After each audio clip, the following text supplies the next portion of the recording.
The dust of Black Creek was thick enough to chew, settling on the rough clapboard facades and the desperate, sun-weathered faces of the men. It was late August 1898, and the air was heavy with the smell of sweat, unwashed wool, and cheap whiskey. These men, mostly miners and prospectors, had gathered not for a claim sale, but for a bride auction. A crude yet common practice in isolated frontier towns where women were a rare commodity. The event took place behind the Rusty Pick, the town's only saloon, under the harsh glare of the late afternoon sun. The crowd was a restless tapestry of cynicism and loneliness. They were laughing even before she was brought out. Ilara Hawthorne was the subject of their cruel amusement. At 26, she was considered well past her prime by Black Creek's harsh standards, and her imposing figure made her an easy target for derision. She stood on a makeshift wooden crate, her plain dark dress ill-fitting, her face pale but resolute. Her eyes, a startling deep green, didn't flinch as the auctioneer, a gruff man named Silas, barked the opening bids. "A good woman, strong constitution, will keep a house bare sons, who'll start me at $30. Silas yelled, wiping a bead of sweat from his brow. The bids were low, punctuated by nasty jokes about how much coal she'd take to feed and the stability of her future husband's floorboards. The laughter swelled, a brutal, masculine sound that seemed to chase the few birds from the sparse trees. Ilara's humiliation was palpable, a silent weight pressing down on the scene. Then a figure cut through the noise. Arthur Finch had arrived in Black Creek barely 3 days ago. He was an anomaly, impeccably dressed in a dark wool suit, polished boots, and a bowler hat, a stark contrast to the denim and flannel of the miners. He wasn't a miner, he was something else, a land speculator perhaps, or a traveling merchant, though he carried no goods. His features were sharp, his gaze unsettlingly steady. When Silas paused, choked on a laugh directed at a particularly crude jest, Arthur spoke. His voice was calm, clear, and carried a weight that instantly silenced the crowd. The laughter died instantly. $100 was an outrageous sum, enough to buy a good mule or keep a man in rye whiskey for half a year. Every head turned to Arthur. He stood slightly apart, a thin, gold-tipped cane held loosely in his hand. Silas, momentarily stunned, stammered, "Mr. Finch, are you certain?" "Perfectly," Arthur replied, his dark eyes fixed on Ilara, not on Silas. There was no pity in his expression, only a quiet, intense assessment. It was as if he were appraising a rare artifact, not a woman. The men exchanged bewildered, suspicious glances. Why this woman? Why this price? No one dared to challenge the bid. The spectacle had shifted from a crude comedy to a confusing, tense drama. With a reluctant bang of the gavel, Silas declared the sale final. "She's yours, Finch. May the good Lord help you," he muttered under his breath, though his fear was more of Arthur than of Ilara. Arthur walked deliberately to the crate. He offered Ilara his hand, a formal gesture that only added to the town's bewilderment. "Mrs. Finch," he said, his voice low, a formal introduction in the heart of squalor. "I trust you will be ready to depart by sunrise." Ilara finally lifted her chin, meeting his gaze for the first time. Her green eyes were intelligent, betraying none of the emotion the circumstances demanded. "Where are we going, Mr. Finch?" she asked, her voice surprisingly steady. "To the house," he replied simply, gesturing vaguely toward the dusty, desolate hills north of Black Creek. He had leased an isolated, dilapidated homestead rumored to have been abandoned after a series of mining accidents. "We have an agreement to uphold, Mrs. Finch. Your presence and your silence are required." The men of Black Creek, men like Jeb, the barkeep, and old man Taggart, who had seen 3 brutal winters, stood frozen, their initial cruelty replaced by a gnawing suspicion. They had witnessed a transaction that made no sense. It wasn't a purchase born of lust or loneliness, but of purpose.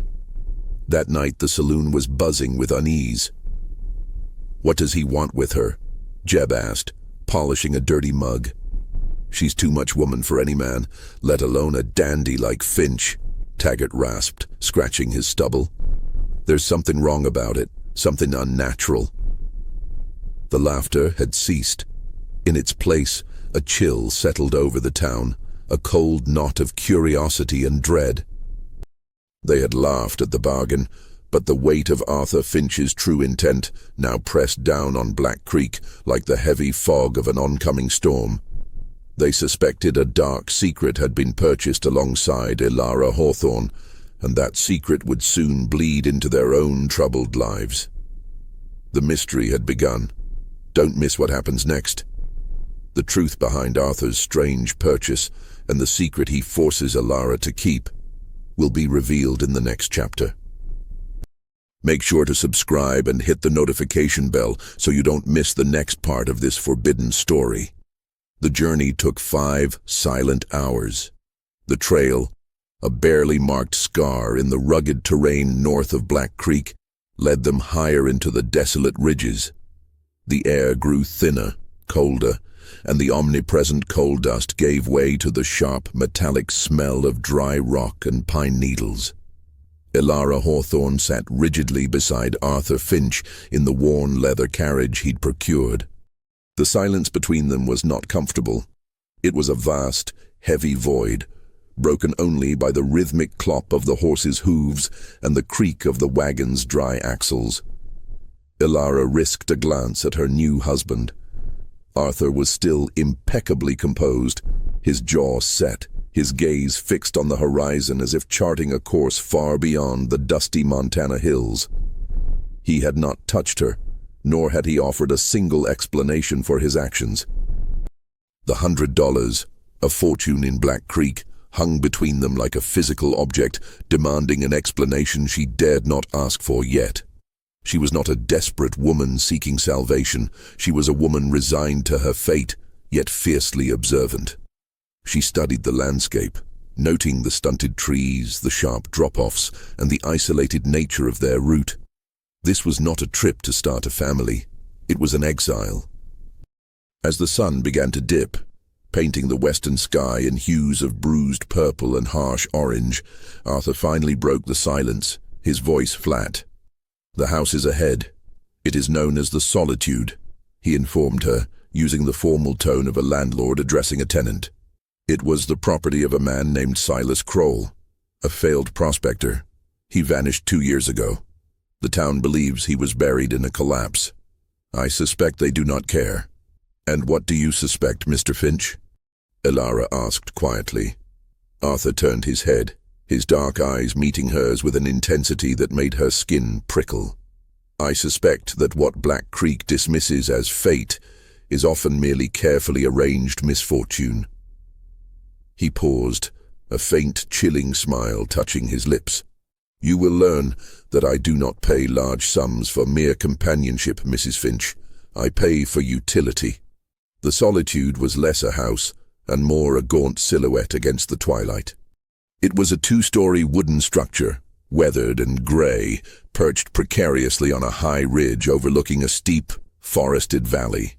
Its windows were dark, like vacant eyes. It was immediately clear why Kroll had abandoned it, or why it was believed he had. The isolation was profound, the nearest neighbor being miles away. Inside, the house was cold and damp. Arthur lit a few oil lamps, banishing some of the oppressive darkness, but revealing the extent of the decay. Dust sheeted everything. The main room held a heavy oak table, 2 chairs, and a large empty stone fireplace. "This is your area," Arthur said, indicating the downstairs. "I will occupy the upper floor. There are 2 rules, Elara. You will not break them." He stood near the fireplace, the lamplight casting long, dancing shadows behind him, making him appear taller, more imposing. Elara braced herself.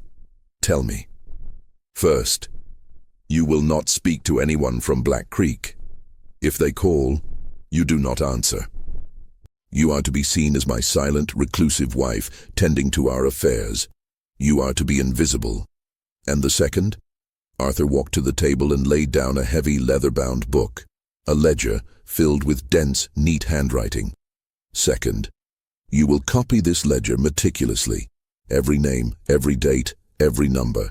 You will use the ink and paper provided. When you finish, you will start again.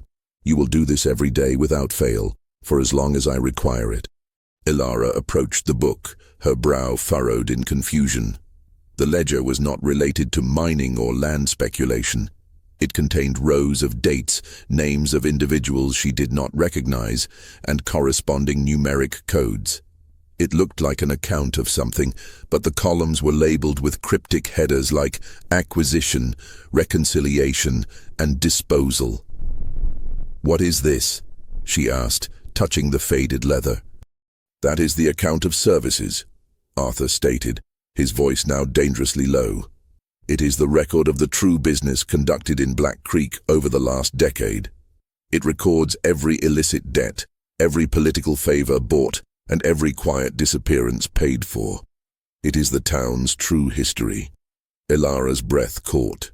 She understood now. Arthur Finch hadn't bought a wife. He had bought a custodian, someone anonymous, someone whose very presence would discourage curiosity, someone to keep watch over a secret that could destroy the entire territory. "Why me?" she whispered. "You were cheap, anonymous, and crucially—" Arthur stepped closer, his shadow engulfing her. "You possess a sharp, intelligent mind that the miners cruelly overlooked. You will notice the patterns in this book, Ilara. You will begin to see the connections. And when you do, your true purpose here will begin." He handed her a thick sheaf of paper and a bottle of ink. "Start tonight. I require the first 20 pages copied by dawn. You are no longer just a bride, Ilara. You are a keeper of secrets, and secrets here in the solitude can be deadly." Arthur then ascended the narrow, creaking staircase, leaving Ilara alone in the cold silence, facing the chilling, tangible evidence of Black Creek's corruption. The weight of the ledger felt immense in her hands. She opened it to the first page. The first name written was Silas Kroll. For the next 3 weeks, Ilara's life settled into a monotonous rhythm dictated by the glow of the oil lamp and the relentless scratching of her pen. Her mind, once passive, became a meticulous machine, recording every entry in the account of services. She copied the dense, elegant handwriting flawlessly, working from dusk until dawn, sleeping only a few short, tense hours during the day. Arthur remained an enigma. He rarely left the upstairs floor during the day, occasionally descending only to inspect Ilara's work or to bring meager supplies, flour, dried beans, coffee, from an undisclosed source. He maintained a detached, professional distance, treating her with cold, formal respect. The dynamic was not marital, it was that of a warden and a prisoner assigned to a singular, critical task. But as Arthur had predicted, the simple act of copying gave way to observation. Ilara began to see the patterns hidden within the cryptic columns. The acquisition column often preceded a spike in debt, a debt usually owed to a single entity. The Black Creek Consolidated Mining Trust, BCCMT, the largest employer in the region. The reconciliation column was often accompanied by large, untraceable cash payments, and the disposal column. The disposal column almost always followed the reconciliation of a debt, and the associated person would vanish from the ledger entirely. One pattern struck her cold. Most of the names in the disposal column belonged to small-time prospectors or geologists who had filed competing claims near the BCCMT's largest, most valuable mines. One blustery afternoon, the solitude of the house was shattered by the distant sound of an approaching horse. Ilara froze, dropping her pen. She had been strictly warned not to interact with anyone from town. She quickly covered the ledger with a heavy cloth and retreated to the shadows near the back window, peering out cautiously. A man was dismounting near the porch, a large, barrel-chested man with a thick, iron-grey beard and the self-important air of authority. It was Sheriff Garrett, the highest-ranking lawman in the region. Garrett hammered on the door. "Finch, I know you're in there. Open up, damn it!" Ilara could hear Arthur moving silently upstairs. She looked down at the ledger and then back at the door. Her instinct was to remain silent, but she realized that the sheriff might become suspicious if no one answered. Against Arthur's direct order, driven by a sudden surge of self-preservation, she decided to feign the role Arthur had purchased. She smoothed her dress, pulled the shawl tighter around her, and cautiously opened the door, leaving the heavy security chain locked. "Sheriff," she said, her voice strained but steady, "Mr. Finch is occupied. He does not take visitors." Sheriff Garrett's eyes narrowed, taking in her large frame and pale, composed face. He looked surprised to see her, as if she were a mythological creature sprung from the mountains. Well, well, the new Mrs. Finch. Bit reclusive, aren't we? "Tell your husband I need a word about that ridiculous bid he placed, and about his lease of this property." "The lease is legitimate, Sheriff," Ilara countered, echoing Arthur's cold formality. "My husband conducts all his business through proper channels." Garrett leaned closer, his eyes hard and calculating. Funny that. Silas Kroll was mighty particular about this place. Wouldn't rent it to a soul. Said it held his sentimental treasures. He paused, looking directly past her and toward the dim interior. "Tell me, Mrs. Finch, did Mr. Finch happen to acquire any large handwritten books with the property?" Ilara's heart hammered against her ribs. She kept her face expressionless. "My husband's library is not your concern, Sheriff. Now, if you'll excuse me, I have duties." She closed the door firmly, the chain rattling into place. She pressed her back against the rough wood, breathing heavily. The sheriff's visit wasn't a social call. It was a search. Kroll's ledger was what he was looking for. Kroll hadn't vanished. He had likely been silenced by those whose names were written in the disposal column. Arthur descended the stairs a moment later, his expression unreadable. Ilara expected a furious reprimand for speaking to the sheriff. Instead, he simply looked at her with an unsettling mixture of irritation and grudging respect. "You should not have engaged him," Arthur stated flatly. "He was looking for the book," Ilara retorted, pointing to the ledger under the cloth. "He mentioned Kroll's sentimental treasures. If I hadn't opened the door, he would have broken it down." Arthur considered this. "Perhaps. Your quick thinking bought us time. But now, Garrett knows you are capable of thought, not just obedience. That makes you a complication, Ilara, and in this game, complications are often removed." He moved to the table, picked up a clean page, and pointed to a specific entry Ilara had just copied. A large payment made to G.K. Garrett just 2 months after the final entry for Silas Kroll. "The sheriff is on the payroll of the BCCMT," Arthur revealed. "He ensures the carefully arranged misfortune appears legitimate. Your bargain, Ilara, was not just silence. It was about being a human shield for this information. Garrett's search confirms the BCCMT is nervous. They know the ledger is missing, and they suspect I have it." Arthur looked at her, the mask of cold detachment slipping slightly, revealing a grim determination. "If they find you, they will assume you know what I know. They will not ask questions, they will demand answers you don't possess, and then they will discard you, just as they did with Kroll. Your only defense is to understand this book faster than they can find us. Tell me, what have you learned about the patterns?" Ilara, clutching her hands to stop their trembling, looked at the ledger, no longer a passive copyist, but an active participant in a deadly conspiracy. "The names in the disposal column," she whispered. "They were all threats to the BCCMT's territorial expansion. And the final entry for Silas Kroll. It's followed by a large payment to the sheriff. Kroll was not lost in a cave-in.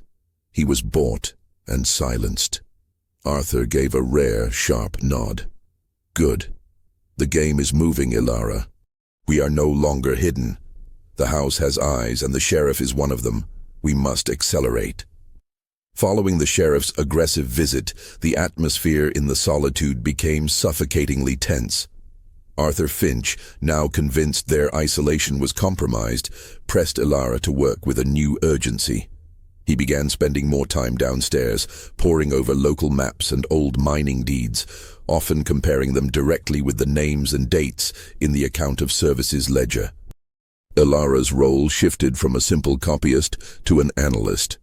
She began cross-referencing names that appeared frequently in the acquisition and reconciliation columns, noticing that several figures in Black Creek, prominent businessmen, the town doctor, and even the local clergyman, were consistently listed as recipients of services rendered payments from the BCCMT. "It's a network of influence," Ilara concluded one evening, tracing a connection with a charcoal stick on a large sheet of paper. "The mining trust doesn't just control the land, they control the town's social structure. The doctor certifies accidental deaths, the clergyman provides comfort and encourages silence, and the sheriff cleans up the physical evidence." Arthur, who was pacing the floor, stopped and looked at her. "Precisely, but the ledger is a history, Ilara, not a blueprint. We need the current plan. The BCCMT is expanding rapidly toward the Montana border. Their current phase is focused on acquiring the remaining free claims in the Whisper Canyon area. The ledger shows several prominent names are resisting the buyout." "Resisting," Ilara repeated grimly. "Meaning they are next for disposal." "Meaning we have limited time," Arthur confirmed. Kroll's mistake was hiding the ledger, but not his primary evidence. If he was silenced here, it means he hid something else of significance in this house. The ledger is the key, but the proof must be physical. The following day, Ilara decided to focus her attention on the details concerning Silas Kroll himself. In the ledger, Kroll's final entries were surrounded by an unusual amount of marginalia. Small, nearly invisible symbols etched into the paper by the original owner. She scrutinized the last completed page. Next to the final payment recorded to Kroll, a date, and the disposal entry, she found a series of tiny, repeated geometric shapes. A triangle, a circle, and a square, all overlapping a representation of a small, jagged crack. Recalling the layout of the house, Ilara immediately associated the jagged crack symbol with a distinctive fissure she had noticed in the stone mantelpiece of the fireplace. A decorative crack that ran diagonally up one side. She waited until Arthur went upstairs to rest. Armed with a heavy iron poker, Ilara approached the fireplace, her heart pounding. The stone was cold and solid, but she ran her fingers over the mantelpiece, searching for any loose stone or seam. She found the jagged crack and pressed along its length, applying pressure near the top where the triangle symbol was. Nothing. She tried the bottom, aligning her search with the circle symbol. Still nothing. Finally, she pressed hard on the square. A cornerstone near the base of the mantel, hidden behind a stack of unused logs. With a soft, grating sound, a small section of the stone facade swung inward like a miniature door, revealing a small, recessed cavity in the inner wall. Ilara plunged her hand into the cold, dusty opening. Her fingers closed around a stiff, rolled piece of parchment tied with thin twine. She pulled it out and unrolled it quickly, holding it up to the lamplight. It was not another ledger. It was a detailed geological survey map drawn on heavy waxed linen. The map was of the entire Black Creek region, but one area was circled in thick red ink. Whisper Canyon. Scrawled next to the canyon's designation was a single, terrifying annotation, written in Kroll's tight hand. BCCMT's entire claim structure is a fraud. The veins are dry. The true lode, the mother vein, is not where they claim, but precisely beneath the Kroll homestead and the entire town of Black Creek. The corporation is intentionally collapsing the current mines to justify a massive land grab and forced eviction of the townspeople. My geological reports prove it. Do not trust the sheriff. He is the BCCMT's hangman. Must deliver this proof to the territorial governor, or the town is lost. Ilara gasped. the map trembling in her hand. The disposal entries were not just about mining claims. They were about covering up a massive fraud that would result in the engineered collapse and obliteration of Black Creek itself. Kroll had been killed not for the land, but because he possessed the map proving the conspiracy. A conspiracy that reached into the highest offices of the territory and was being enforced by the local sheriff. She heard the soft, deliberate footsteps of Arthur Finch on the stairs. He was coming down. She quickly rolled the map, tucked it into the ledger cavity, and swung the stone panel shut, just as he entered the room. "What is it, Ilara?" Arthur asked, his eyes immediately assessing her pale face and rapid breathing. "You seem agitated." Ilara's mind raced. Kroll had been silenced because he tried to deliver the proof. Arthur was obsessed with the ledger, the history. Did he know about the map? Did he know the true, immediate danger? She looked at her husband, this man who had bought her like a chattel, realizing he might be her only, albeit terrifying, ally against the corrupted forces of the BCCMT. "Nothing, Mr. Finch," she lied, her voice shaky. "Just the cold. I finished analyzing the reconciliation payments for the last quarter. The pattern confirms the sheriff's direct involvement. We need to move the ledger. I don't believe the house is safe." She had hidden the map, not from the sheriff, but from Arthur. She needed time to understand his true role in this deadly equation. Was he a savior, a competitor for the claim, or just another scavenger drawn by the scent of blood money? The knowledge of the map, Kroll's final proof, was a burning secret in Ilara's mind, a deadly piece of evidence hidden mere feet away from the man who demanded her trust. She continued her duties with meticulous devotion, but her focus was now split. One eye on the ledger, the other on Arthur Finch. Arthur noticed the shift. He observed her increased engagement, the way she now analyzed the numbers with a new, sharp intensity, but he also sensed her newfound reticence.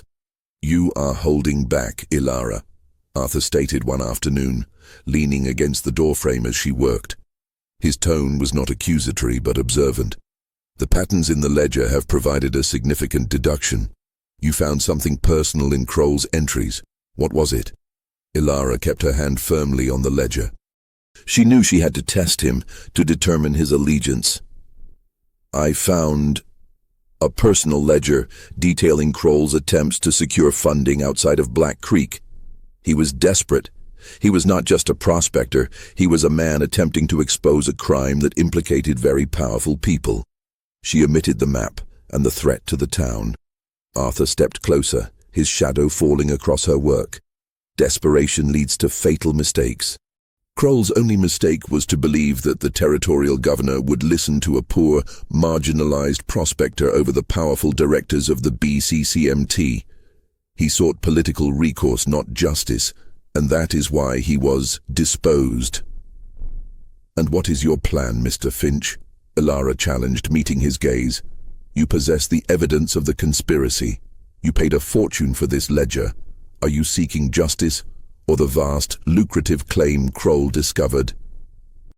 Arthur straightened, a look of profound, cold weariness crossing his face.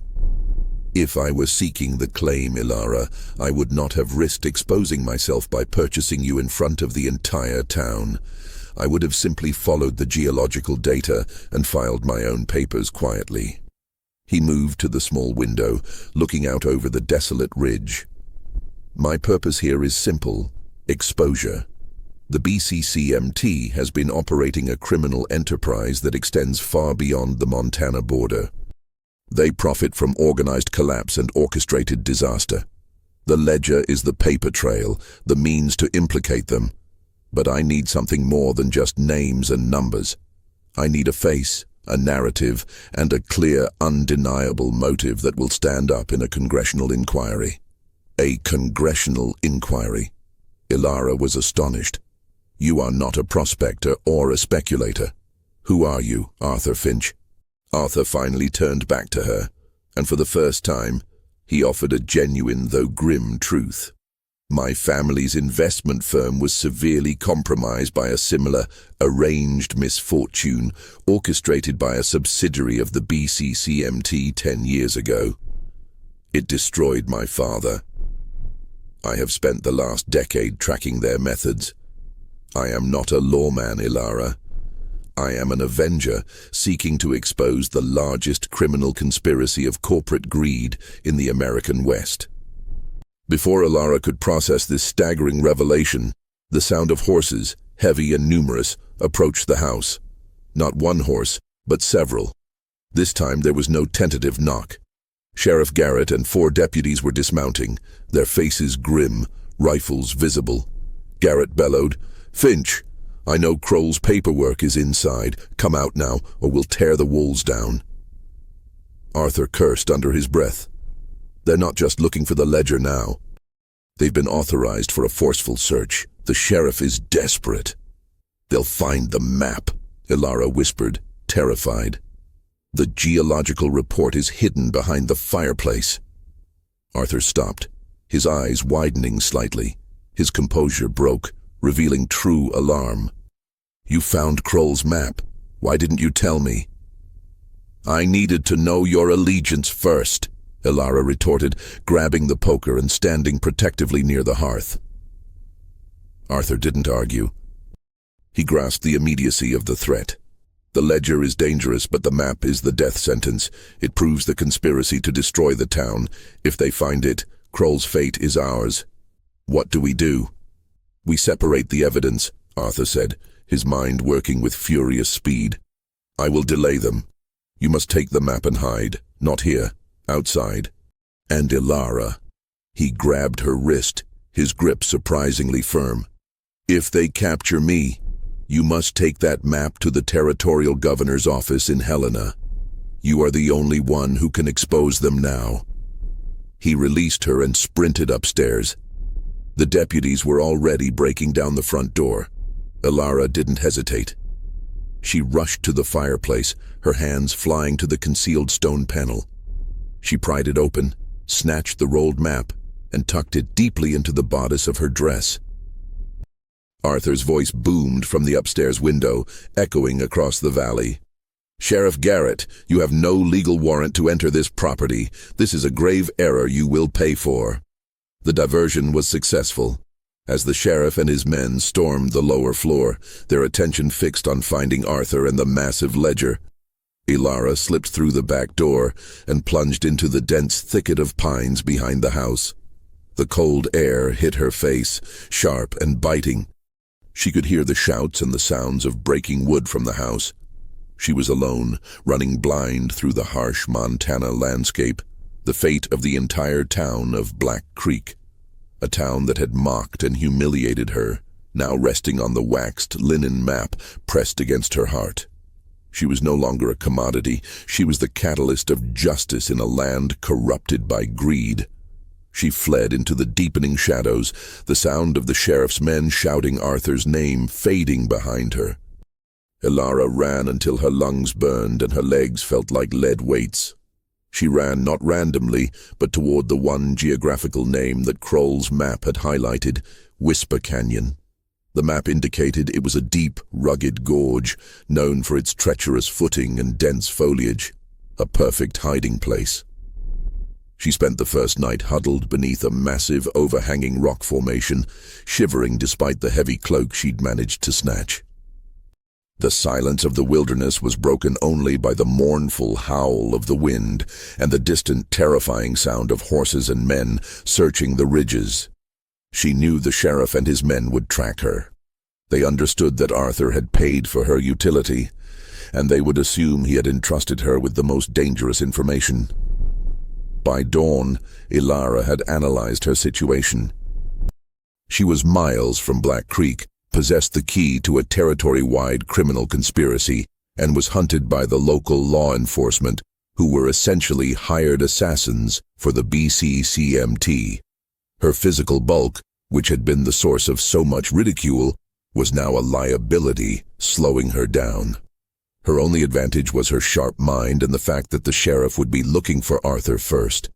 She carefully pulled out Kroll's map. She realized the map didn't just show the hidden lode, it also highlighted a series of abandoned prospecting tunnels leading into Whisper Canyon, tunnels that Kroll had marked as being structurally sound. Ilara found the mouth of the first tunnel late that morning, partially obscured by a recent landslide. It was a narrow, dark opening, smelling heavily of damp earth and decay. Taking a deep breath, she crawled inside. The tunnel was claustrophobic, but it provided an immediate, absolute sanctuary from the men searching above.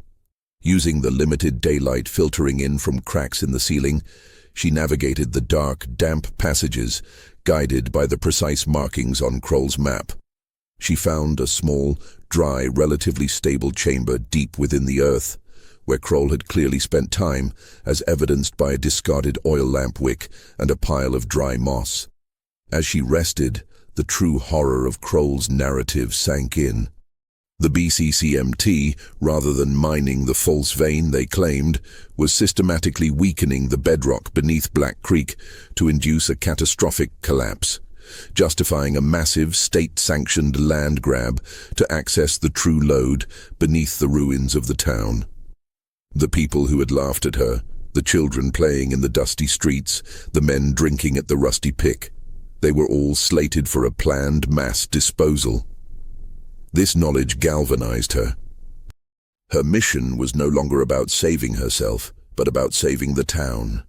She spent 2 days hiding in the tunnel, surviving on a few stale crackers she had in her pocket, and collected rainwater. On the 3rd day, driven by hunger and desperation, she risked exiting the tunnel at dusk, moving toward a small isolated cabin marked on the edge of the canyon trail. A cabin belonging to a minor prospector named Silas Taggart, a name she remembered seeing in the BCCMT's acquisition column. The cabin was surprisingly neat. Taggart was there, a thin, elderly man stirring a pot over a small fire. He was jumpy, his eyes constantly darting to the windows.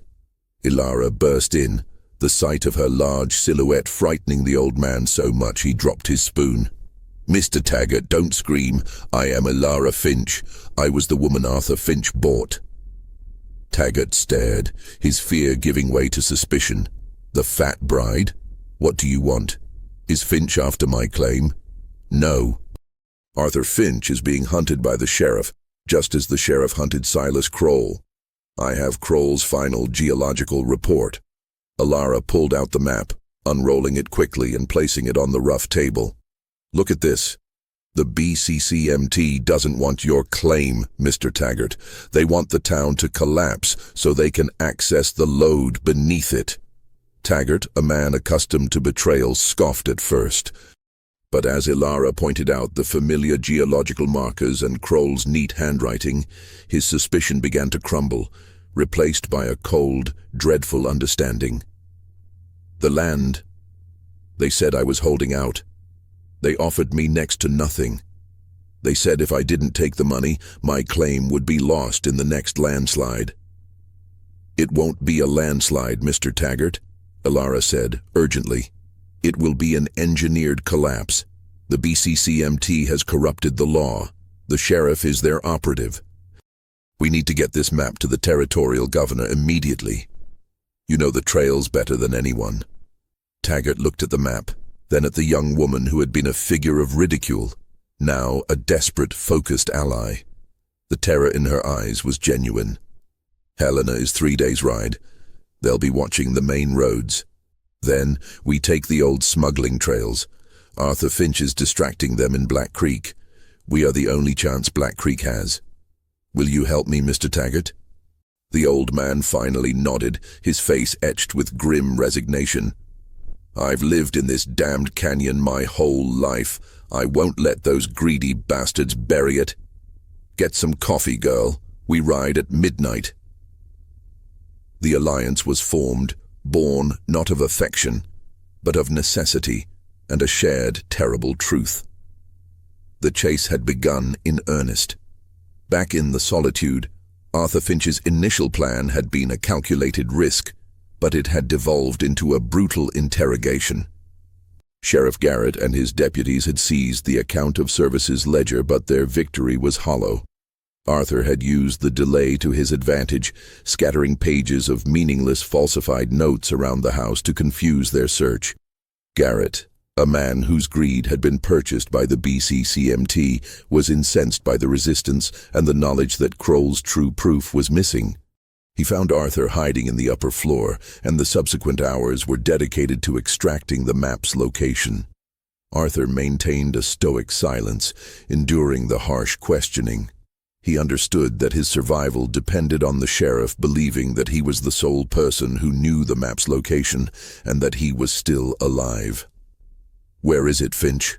Garrett snarled, pressing the point of his rifle against Arthur's temple. "The geological report. Where did Kroll hide it?" "Kroll was an idiot," Arthur rasped, his lip bleeding. "He told me he destroyed it. He knew it was too dangerous to keep. I paid the $100 for his history, Garrett, not his foolish dreams. The ledger is the truth. The map is a rumor." Garrett smashed the butt of his rifle against the heavy oak table, splintering the wood. "Don't play coy. You bought that fat woman for a reason. She's out there somewhere. Did you give it to her?" Arthur let out a dry, dismissive laugh. "Elara. She can barely read a balance sheet, Sheriff. I bought her for a clean signature on a deed and to keep the lamps lit. If she's gone, it's because she was frightened by your theatrics. She took nothing but the few supplies I allowed her." It was a masterfully crafted lie, weaponizing the town's initial contempt for Elara. Garrett believed it. He saw Arthur as an arrogant, meticulous speculator, and he saw Elara as a simple, easily frightened woman. The perfect decoy. The sheriff's focus remained fixed on finding Arthur's real associates, assuming the map was hidden in a bank vault or a safety deposit box. Garrett's interrogation continued, but Arthur had achieved his goal. The sheriff now believed the danger was contained and that the map, if it existed, was secure somewhere other than with the runaway bride. Garrett decided to hold Arthur, the man who had paid for the secrets, and use the ledger to secure his own position within the BCCMT. "Take him," Garrett ordered his deputies. "We'll hold him in the Black Creek jail. It's too dangerous to travel to the capital yet, and send a few men after the woman just in case. She's too clumsy to go far." As Arthur was roughly escorted out of the solitude, he glanced back at the desolate house. He was terrified, but he felt a cold relief. Elara was free, and she was underestimated. That was their only chance. His silence, his broken body, and his deliberate lie about Elara's competence were the shield that protected the map. Meanwhile, miles away, Elara and Silas Taggart were traversing the hidden paths of the high country. Taggart proved to be an invaluable guide, navigating the old trapping and smuggling trails that skirted the main roads. They rode on two sturdy, if old, mules, moving only under the cover of night. They stopped at dawn, near a hidden spring. Elara took out the map, the anxiety tightening her chest. "Mr. Taggart, we can't risk taking the map through Black Creek. They'll search us at the territorial line." "They will," Taggart agreed, cleaning his old hunting rifle. "But there's an old telegrapher's post 40 miles from here. It's abandoned, but the line to Helena is still active. Kroll marked it as a contingency." He pointed to a small, isolated cross on the map. "If we can send a coded message to the governor's office, something that proves we have the full geological report, it might force their hand before we arrive." Elara looked at the cross. It was a long shot, but sending a coded message would turn a mere rumor into a credible threat, giving the BCCMT less time to prepare a counter-narrative. "What is the code?" she asked. Taggart shook his head. "I don't know." Kroll was careful, but he was also a creature of habit. The answer to the code: it must be in his personal belongings. Elara thought back to the cryptic symbols in the ledger, the triangle, circle, and square.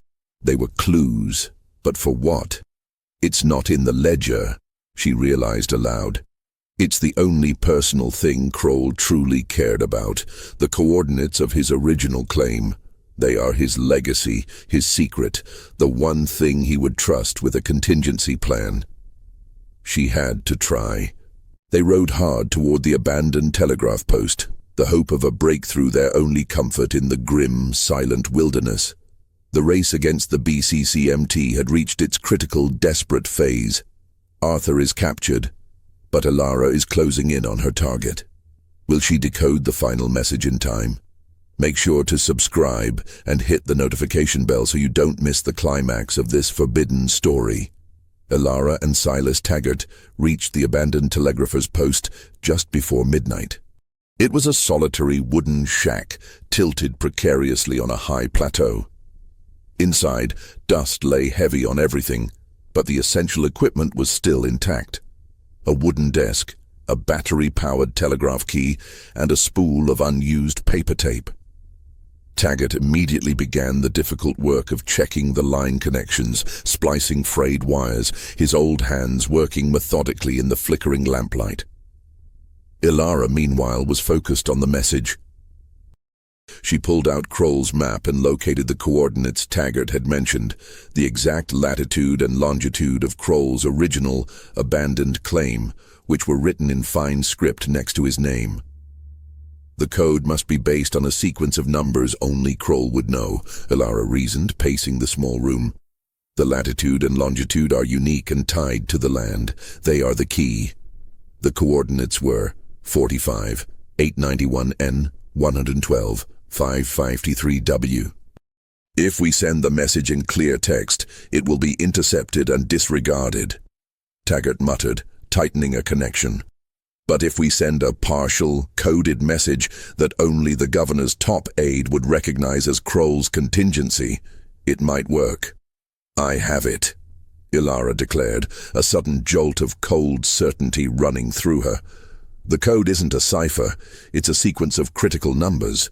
We send the number set corresponding to the 3 symbols Kroll drew. She quickly devised the message. Urgent. Kroll contingency, triangle 45, circle 89, square 112. We have the geological proof. BCCMT collapse imminent. Must meet aid at Wren's Pass in 48 hours. Trust no local law. That will be enough, Taggart agreed, his eyes wide. If Kroll's warning reached the capital before his disappearance, this sequence will be their internal code to flag an active threat. Taggart sat down at the key, his face illuminated by the dim light. The line is good, he whispered. We only get one chance. The room filled with the urgent staccato tap-tap-tap of the key, sending the message flying across the desolate miles to Helena, the territorial capital. Every tap sounded deafening in the silence, a fragile warning against the powerful, crushing machinery of the BCCMT. Taggart finished the transmission and immediately cut the wire. It's done. If they were listening, they heard it. Alara felt a rush of both relief and dread. They had risked everything on a coded sequence derived from a cryptic note. Now, the BCCMT would know that their evidence was not only active, but moving directly toward the capital. We need to move immediately, Alara urged, rolling the map and securing it. They will send riders after us. Her prediction was tragically accurate. Back in Black Creek, Sheriff Garrett received a frantic, coded wire from one of his operatives at the Central Telegraph Station. The BCCMT's internal monitoring system had flagged the unusual sequence of numbers and the mention of Kroll's contingency. Garrett, enraged by Arthur's deception and the knowledge that the fat bride was, in fact, the one carrying the deadly proof, burst into the small jail cell where Arthur Finch was being held. She has it, Finch. That clumsy sow. She's running to Helena. Garrett roared, kicking Arthur's already bruised ribs. I'll make you watch her hang, you arrogant bastard. She is an anonymous peasant, Garrett. Arthur spat through bloodied teeth, maintaining his lie to the end. No one will believe her, even if she reaches the capital. She is nothing. Garrett simply laughed, a harsh, terrifying sound. She may be nothing to you, but the BCCMT cannot risk it. We have a plan in place.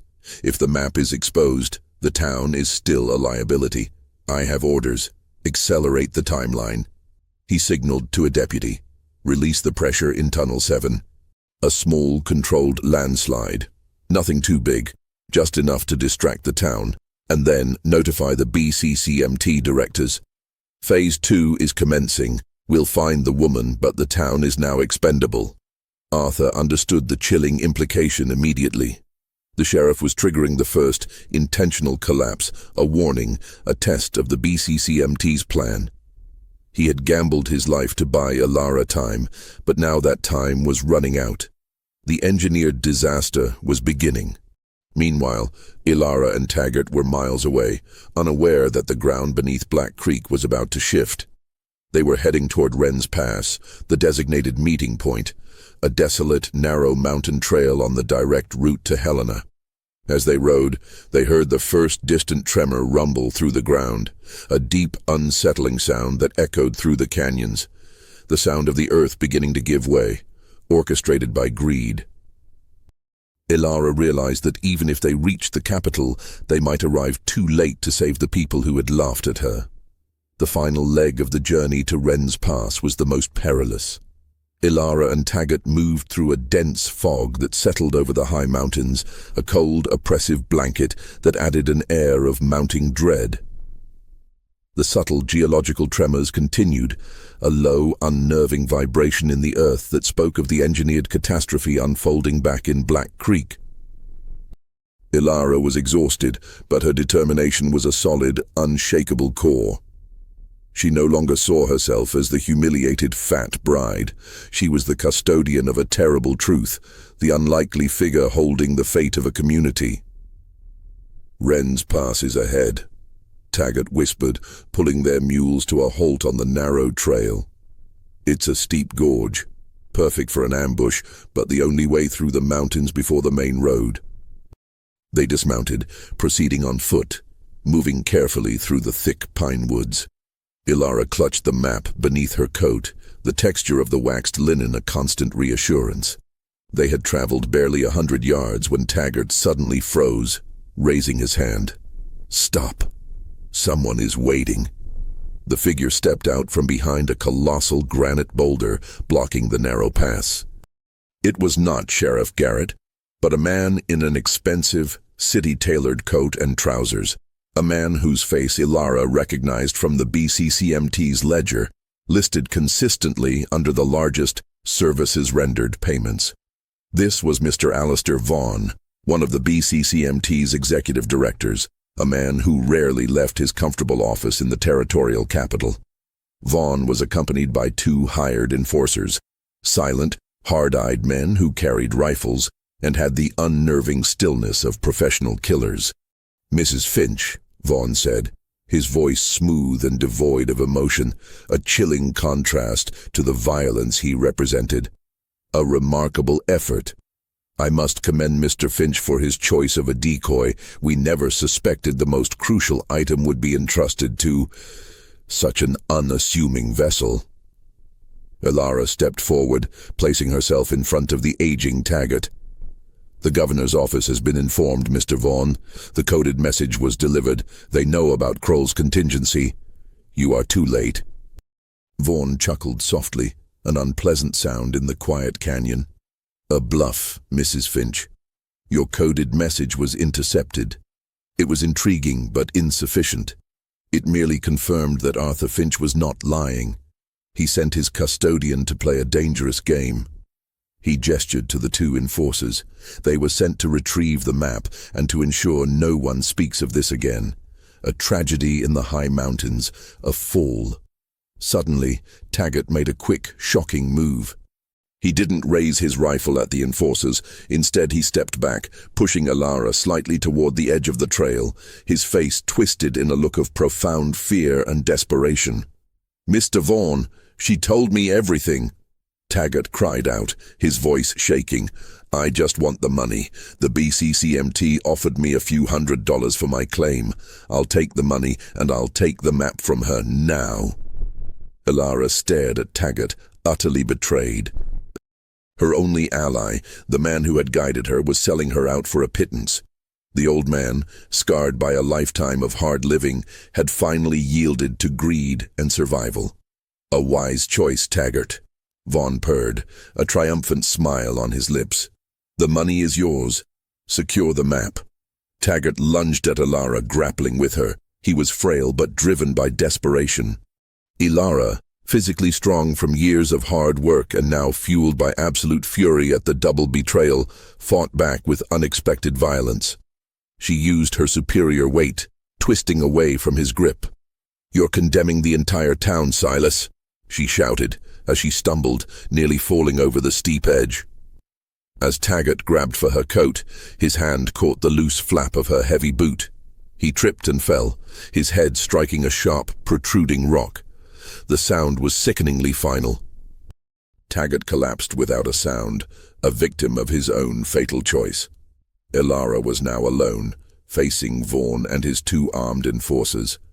Vaughn was annoyed but unconcerned. "A regrettable turn for Taggart," Vaughn commented smoothly. "Now, Mrs. Finch, this can end here. Hand over the map and we can arrange for your safe return, or a very quiet disappearance." Ilara looked down the trail. She had failed to meet the governor's aide at the appointed time. She was surrounded. Her last hope was a desperate gambit. She reached into her coat, pulling out the map. Vaughn and his men instantly tensed, their rifles raised. Ilara held the map for a moment, letting the greed and expectation rise in Vaughn's eyes. Then she acted.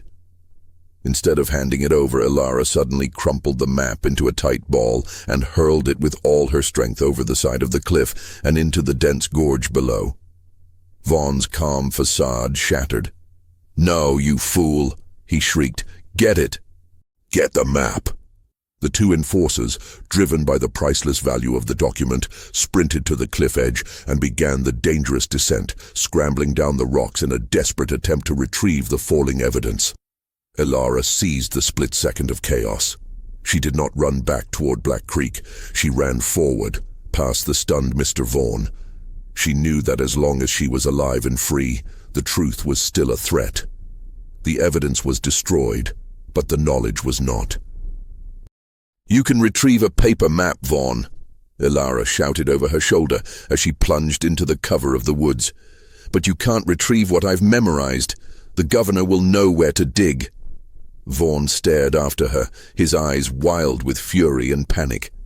He had the power, the money, and the men, but the unassuming woman had just turned the most valuable piece of evidence into ashes and fear. Ilara did not stop running until the faint light of dawn began to touch the eastern sky. She ran not toward Helena, which was now too dangerous and exposed, but toward a small, isolated telegraph office she had noticed on Kroll's map, a minor outpost just outside the territorial line, far from the influence of Sheriff Garrett and the BCCMT. The map was gone, but the coordinates and the key figures were burned into her memory. She was now the living embodiment of Kroll's geological report. She reached the small, dusty telegraph office, a single board operator managing low-priority communications. She strode in, her clothes torn, her face scratched, and her authority derived purely from the conviction in her green eyes.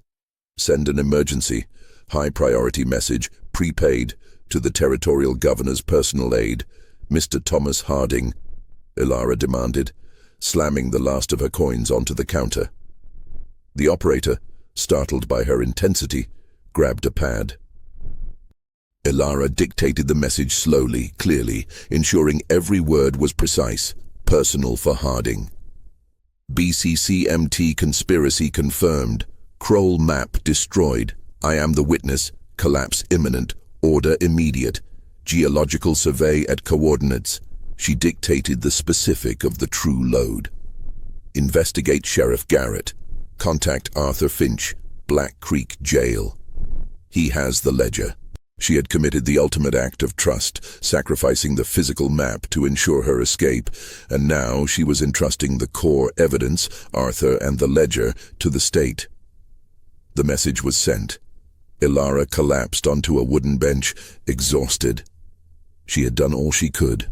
Within hours, the effects of her message began to ripple.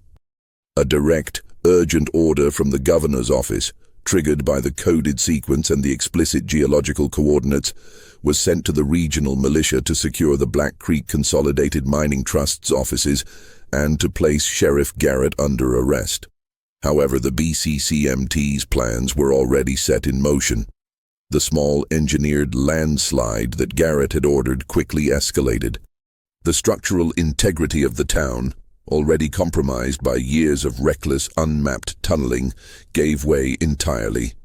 That afternoon, a devastating, catastrophic sinkhole opened in the center of Black Creek.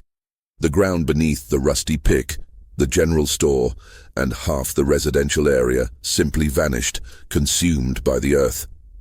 It was a tragedy of immense scale, a horrifying consequence of corporate greed.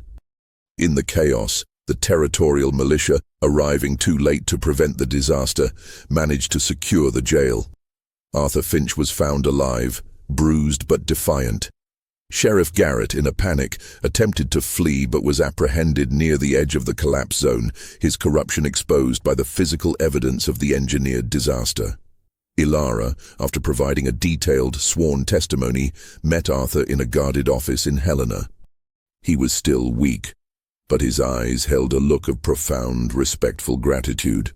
"You delivered it," he said simply, looking at her with an entirely new kind of respect. "You used my lie to protect yourself, and then became the evidence itself. You were the only one they underestimated. You were the only one who trusted my mind over my appearance, Mr. Finch," Ilara replied, the formal distance still present, yet softened by shared trauma. "Why did you buy me, truly? Not for the ledger, not for the deed." Arthur looked away, a rare moment of vulnerability showing. "The BCCMT destroyed my father and countless other lives. I needed someone anonymous, someone sharp, someone who had nothing left to lose. I needed an unseen strength. You were my calculated risk, Ilara, and you were right. I found Kroll's geological survey details in his ledger, the coordinates. But the map was the proof. You memorized it." "I did," she confirmed. "The BCCMT is finished. Their ledger, the coordinates, the collapse, it's all enough for the federal inquiry." The ensuing legal and political fallout was immense. The BCCMT's directors were arrested, their corporate charter revoked, and a massive federal investigation was launched. Black Creek was mostly destroyed, but the truth of its collapse, a crime, not an accident, was exposed. Ilara and Arthur, now bound by shared secrets and a shared purpose, decided to use the substantial financial resources Arthur had secretly amassed for his revenge. They established a trust for territorial justice, dedicated to funding legal battles against the unscrupulous corporate interests that plagued the American West. Ilara became the co-founder and chief administrator, her meticulous mind finally being used for justice. She was no longer the object of ridicule. She was a figure of power and respect in the newly established Montana Territory. An unlikely heroine whose strength was overlooked, but whose resolve ultimately saved what remained of a community. She found her own closure, not through revenge, but through the establishment of a future where corporate malfeasance could not operate in the shadows. Their relationship remained formal, respectful, and fundamentally rooted in their mission. The partnership was one of shared purpose, a bond stronger than any romantic love. The powerful, silent alliance of two individuals who had stared into the heart of corruption and chosen to fight it, forging a new, unspoken path together in the desolate, beautiful landscape of the American frontier. The forbidden story of 1898 became a chilling testament not to supernatural terror, but to the cold, psychological horror of human greed and the quiet, revolutionary power of a person underestimated by a cruel world.